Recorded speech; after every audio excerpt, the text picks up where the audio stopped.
What happened next? I was not a person who moved past having any doubts of God's literal existence. I was a person devoid of any excuses. For me, understanding all that could be known about God became my life.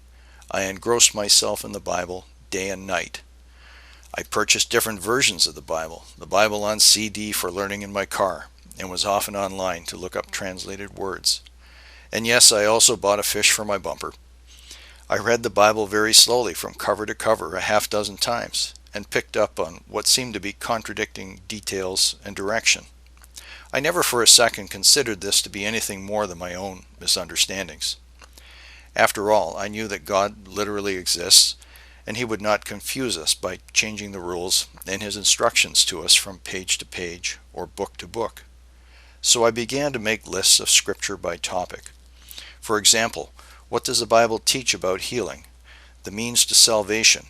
Why the Israelites were chosen and for what purpose? Why God draws some people to Himself, as I was, and yet not others? Who is more accountable? Why are there poor people? And many other topics.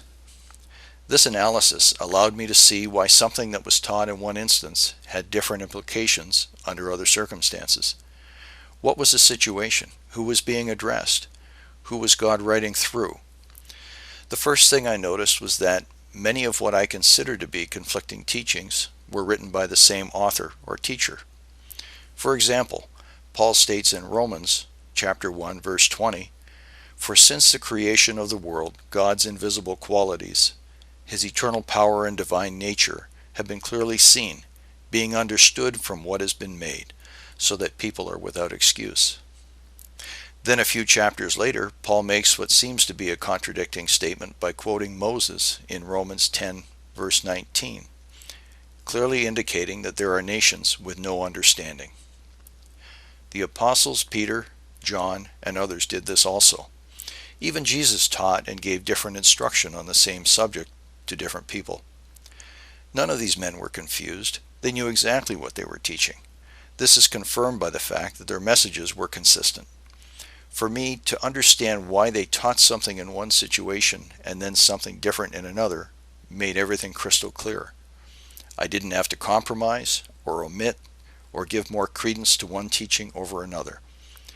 The Bible, God's gift of instruction, is a great teacher all by itself, if we would only devote some time to understanding it, without first believing that we already know what it says.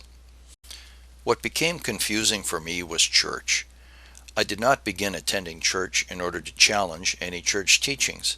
In fact, I didn't know exactly what they taught. I assumed they all taught the full gospel and not some reinterpretation, as if God had poorly communicated His words to us. No, I came to worship, to fellowship, and to increase my knowledge like everyone else. But it didn't take long to catch on that far too many sermons only gave one side of the Bible's teaching on a given topic, which meant that much of what is in the Bible was being left out. Respectfully, I met with many pastors to inquire where my misunderstanding came from regarding specific scriptures. I rarely, if ever, received a straightforward answer. Instead, I received a typical reply that went, "The Bible is full of mysteries and paradoxes, and that certain scriptures mean the opposite of what they actually say." Of course, this made no sense to me.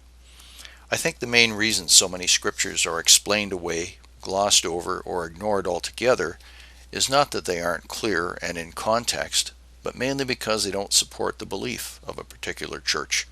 As a result, we have ended up with more than 12 major Christian denominations, have we not? I have great respect for godly men who have devoted their lives to serving others. However, much of what they so sincerely teach is what they themselves have learned from another man's interpretation. In Matthew 7 and elsewhere, Jesus taught that many who call Him Lord will be shocked to learn on their day of judgment that He will not welcome them into heaven. He said many, not just a few, will plead with Him as they call Him Lord, but as Jesus has said, "I will tell them plainly that I never knew you." Pause and ask yourself, was I aware that Jesus taught this on more than one occasion?